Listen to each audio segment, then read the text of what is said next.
Bien le bonjour, ben voilà, aujourd'hui on va parler de sim racing. Je vais donc vous présenter mon setup, le châssis que je me suis acheté avec les éléments que j'ai rajoutés, en sachant que j'ai pas encore tout malheureusement.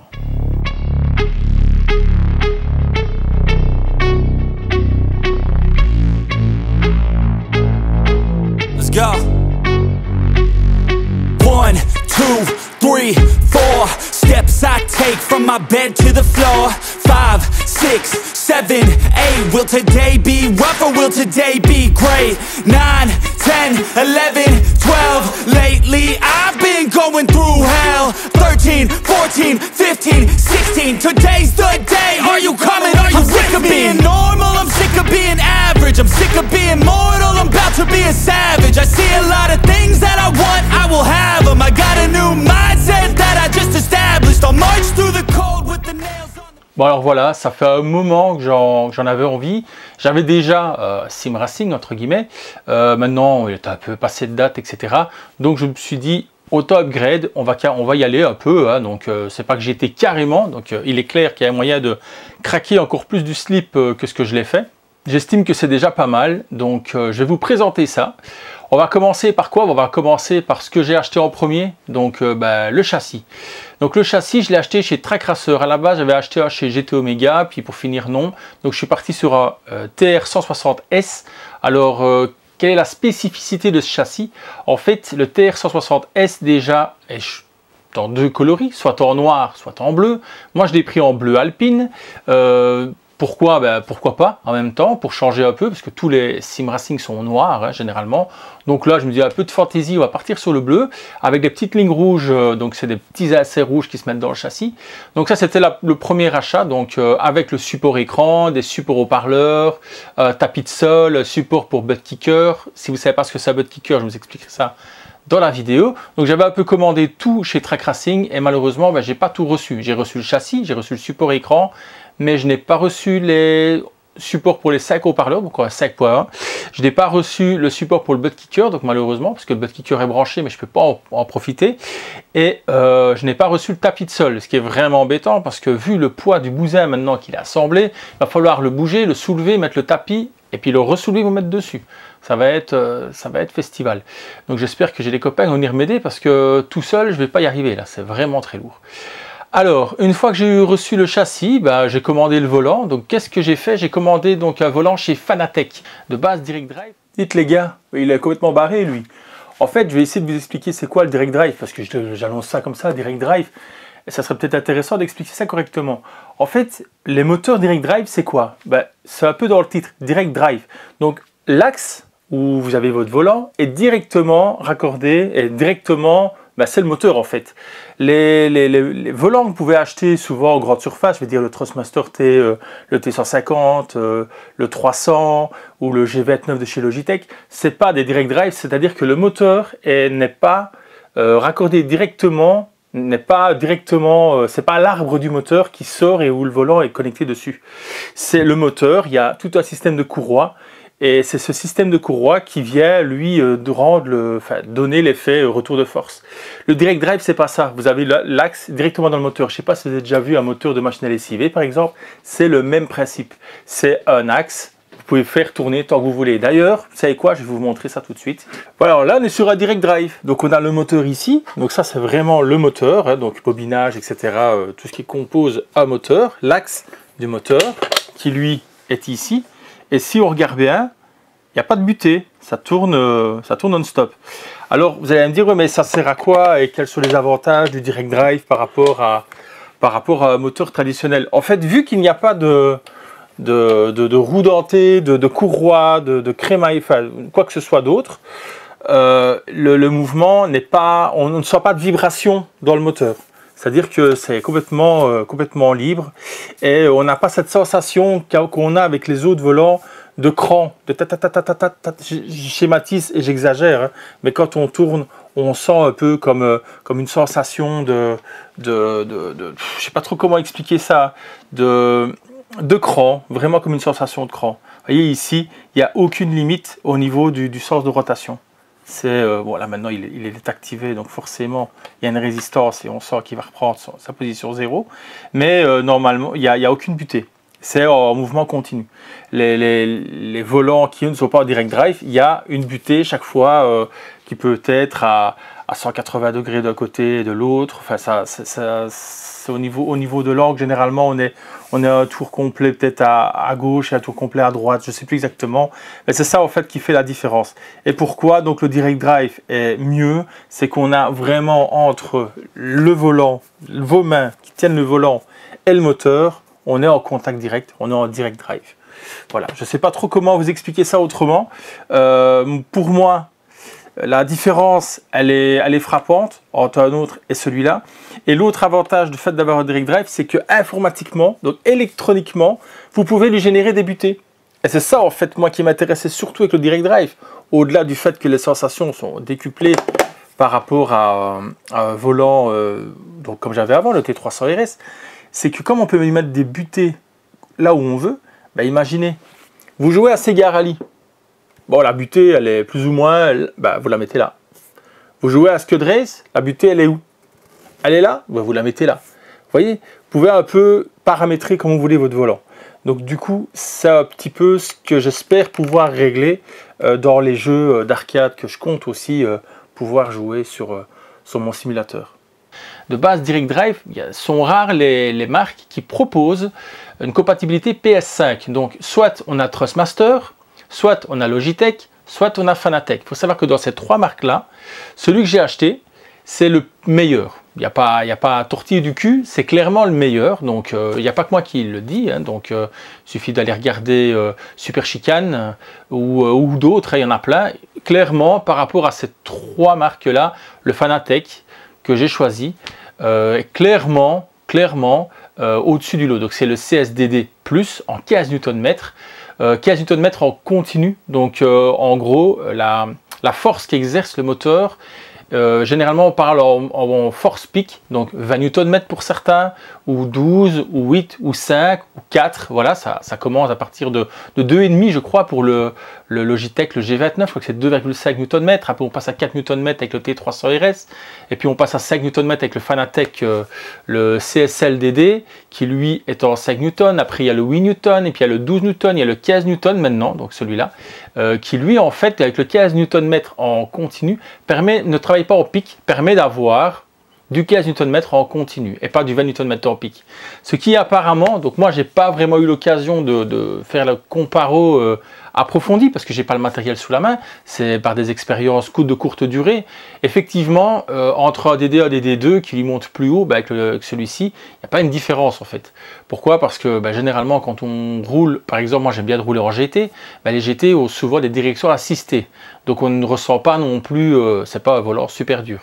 Donc on nous montre très rarement, en fait quand on regarde les pourcentages de puissance dans les configurations, avec un DD1, DD2, on n'est jamais à 100%.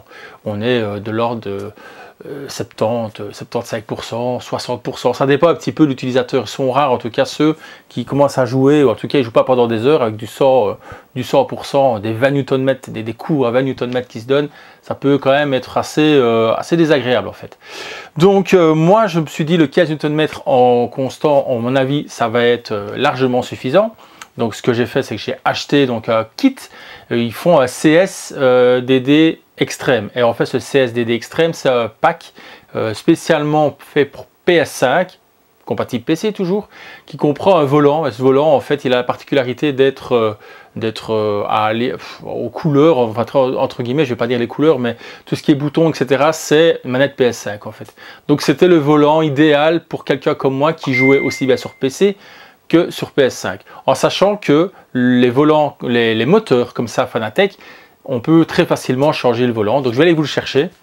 Donc voilà, donc le volant en question, hein, donc il est aux couleurs de Gran Turismo. Il y a un écran OLED au-dessus qui affiche les informations. On a donc le bouton PlayStation. C'est vraiment un volant qui est fait pour les joueurs PlayStation. Donc voilà, je me suis dit tant qu'à faire en premier kit, autant acheter celui-là parce que ce volant-là, on ne sait pas l'acheter séparément. Comme ça, j'aurai le volant GT pour Gran Turismo. Et alors, je vais racheter un volant. Et alors, le volant suivant que je vais racheter, ça sera un volant Formule 1. Donc le volant vraiment imitation F1, donc carbone, etc. Ça, je compte acheter comme ça. Et leur particularité, en fait, c'est que chez Fanatec, la compatibilité PS5 n'est pas dans le volant. La compatibilité PS5 est dans la base. donc la base c'est CSDD plus que j'ai, elle a donc la compatibilité PS5. Il y a une puce en fait à l'intérieur, on va dire ça grossièrement, il y a une puce pour que la PS5 puisse reconnaître le volant. Par contre, pour le Xbox, c'est pas la base qui détermine si c'est une compatibilité Xbox, c'est le volant.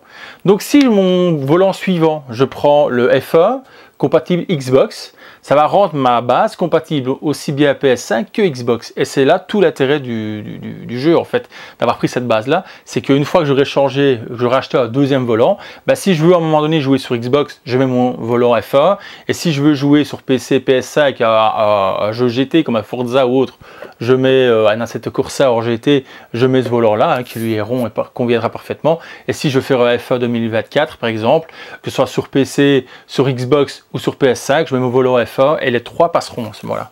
Donc c'est ça qui est bien chez Fanatec, c'est cette conception-là. Alors ce volant-là, même s'il est fourni avec, est très qualitatif. Les palettes sont en métal, c'est du magnétique, on l'entend, ça claque très très fort. Il y a un QR2 dessus, donc QR2 c'est quoi? C'est Quick Release, ok.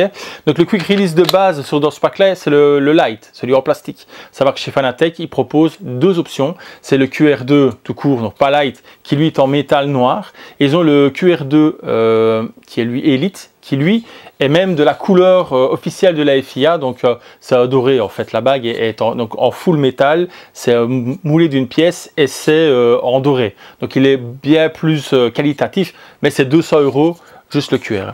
Donc tant qu'on est à parler un petit peu de prix du coup avec le QR, maintenant que j'y pense, le châssis lui c'est, pour vous donner une ordre d'idée, avec la configuration complète, donc support écran, support HP, donc haut-parleur 5 points, support butt kicker, le tapis.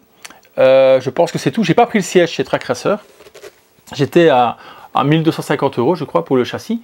Pour la base Fanatec, donc le moteur, donc le Direct Drive, je répète le CSDD, plus avec le volant, donc en pack extrême, j'étais à 1250 €, je ne sais plus, 1299 ou 1250 € par là en tout cas. Donc on est déjà quand même à beau petit budget, hein. Si vous faites juste le châssis, le moteur, le volant, on est déjà à beau budget et on n'a pas tout parce qu'il nous faut absolument un pédalier. Chez Fanatec, le pédalier s'achète on n'est pas dans le bundle, il faut l'acheter séparément. En tout cas pour ce kit là, il y a des kits moins chers qui comprennent des pédales. Ici il faut acheter un pédalier. Donc ce que j'ai fait, c'est que j'ai acheté un V3 Elite, donc il est full métal. Il a la particularité d'avoir les trois pédales, des vibrations dans les pédales et c'est réglages, donc c'est du lot de sel et on sait régler la dureté du fonctionnement des pédales. Donc ça c'est un chouette kit, c'est pas du haut de gamme. Je veux dire que s'il y a une chose que je changerais dans mon pack là maintenant, ça serait peut-être un jour le pédalier pour passer sur quelque chose où on aurait plus de sensations sur la pédale de frein. Parce qu'aussi bien embrayage qu'accélérateur, ça marche très très bien. Par contre, le frein, je trouve qu'il me manque, de réponse par rapport à ce qui se passe à l'écran.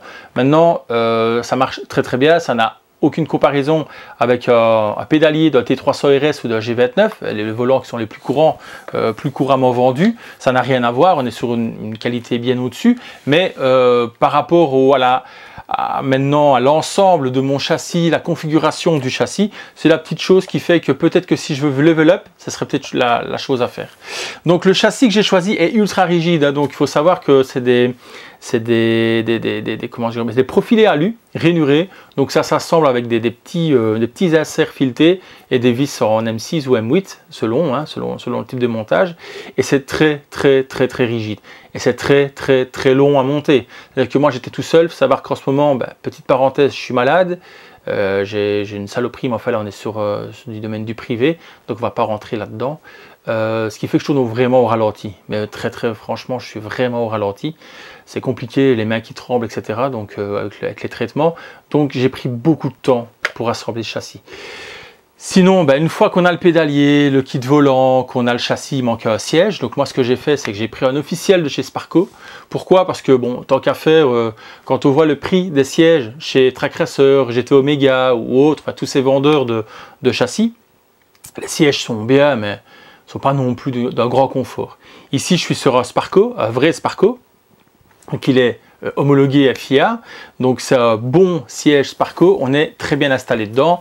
J'ai choisi de prendre un siège comme ça parce que je me dis, quitte à jouer comme ça, autant être bien mis, parce que il n'est pas exclu qu'à un moment donné, je fasse des endurances, etc. Et du coup, je vais être vraiment bien mis dans son siège baquet. Alors ensuite, de quoi est-ce qu'on pourrait encore bien parler? Une fois qu'on a le siège, le volant, le pédalier, le châssis, il manque un écran. Alors moi, j'ai pas chipoté, en fait j'avais une télé qui était juste là derrière contre le mur. Donc j'ai tout changé ici, j'ai rechangé toute la configuration de la pièce pour pouvoir prendre cette télé, la déplacer là où elle est, fixer sur le châssis et ça me permet d'avoir un écran de 55 pouces pour jouer sur mon châssis. Et franchement, c'est super, c'est très grand. Il y en a même qui mettent 3 écrans de 55 pouces. Si j'avais la place, sincèrement, c'est ce que j'aurais fait parce que des télés comme ça, j'en ai récupéré. Je pouvais en récupérer 2. Pour finir, j'ai passé mon tour et j'ai laissé partir les télés pour quelqu'un d'autre. Mais j'aurais très pu avoir 3 55 pouces Sony Bravia 4K comme j'ai là.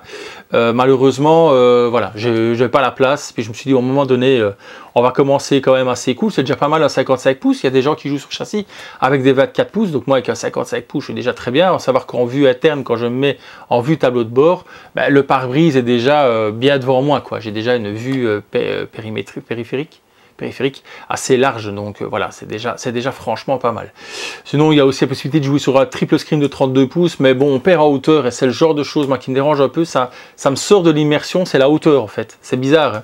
Mais voilà, moi j'aime bien d'avoir un champ de vision où au-dessus et en dessous, je vois correctement, même si je vois plus en largeur qu'en hauteur, on est bien d'accord, mais j'aime bien d'avoir cette sensation. Et sur les côtés, je me mets dans le noir dans la pièce. Du coup, je suis vraiment dans ma bulle et c'est vraiment sympa pour jouer. Donc maintenant qu'on a l'écran, qu'on a le châssis, qu'on a le pédalier, qu'on a le volant avec la base, qu'on a le siège, qu'est-ce que j'ai rajouté? Moi, j'ai rajouté pour le son, parce que j'adore le son, hein. Je pense que tout le monde maintenant, qui me suit en tout cas, sont au courant. Donc je mets des kits son surtout, que ce soit mon CRT qui est là, donc j'ai un 2 poids Logitech. Sur mon PC, j'ai une barre de son Razer avec caisson de basse. Sur toutes mes bornes, c'est soit du JBL, soit du Focal, ça dépend les bornes. Et là, j'ai pris un kit Logitech, le Z903, si ma mémoire est exacte au niveau du chiffre.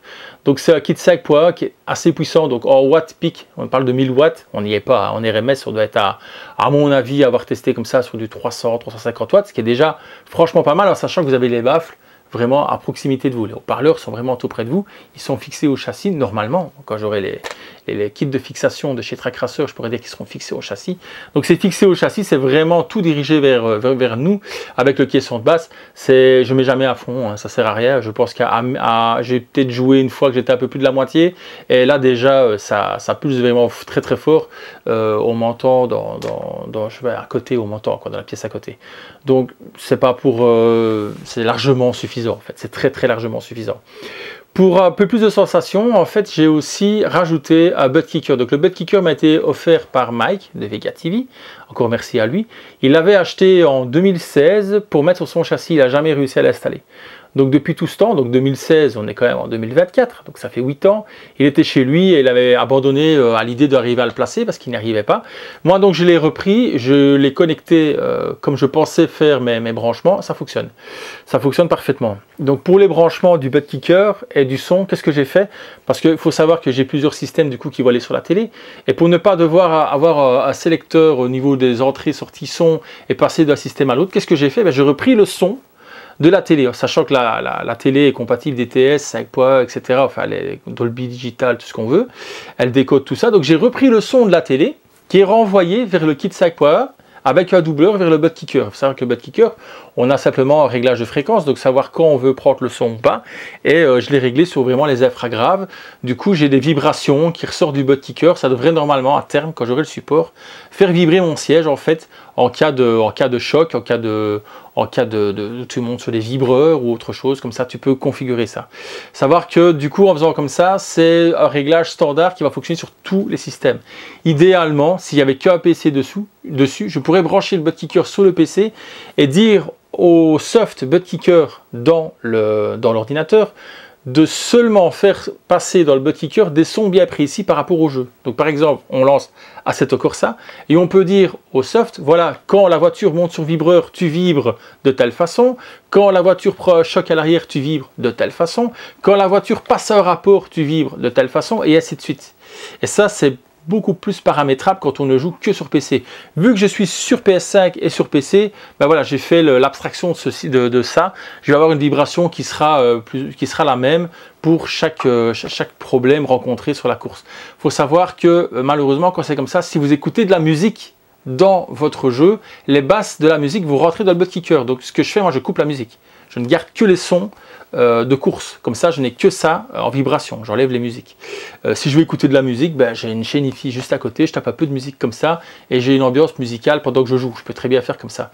Donc, je n'exclus pas le son, la musique dans mon gameplay. Je le mets dans un système extérieur, ce qui me permet à ce moment-là de vraiment pouvoir travailler plus proprement avec mon système butt kicker. Et encore une fois, moi, l'idée, c'était de pouvoir mettre tous les systèmes sur la télé et pouvoir avoir le système de vibration facilement.